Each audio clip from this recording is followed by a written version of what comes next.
Helmand province. Armoured personnel carriers roar into life as over 100 Estonian soldiers pack enough food, water and ammunition to last several days in hostile territory. They are about to embark upon a large operation and I am embedded with them.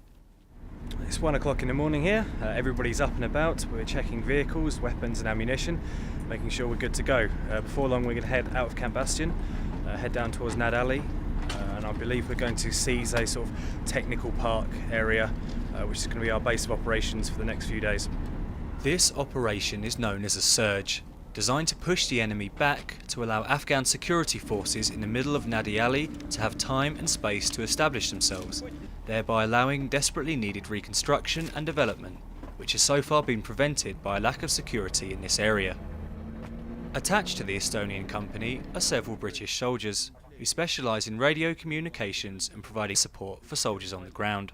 Yeah, we could go in there and be fighting for the next 3 days, or we could go in there and have absolutely nothing. Sometimes the Taliban will stand and fight, other times they'll bug out. That's pretty much the way it goes. Royal Marines from X-Ray Company 42 Commando are operating just west of our destination. It is not long before the first shots are fired. Reports begin to flood in that some enemy fighters have been killed. One RPG gunner killed and was found in the canal, and one Tom's RPG gunner was wounded, moving into compound west of their location. So the surge operations had its first action of the night.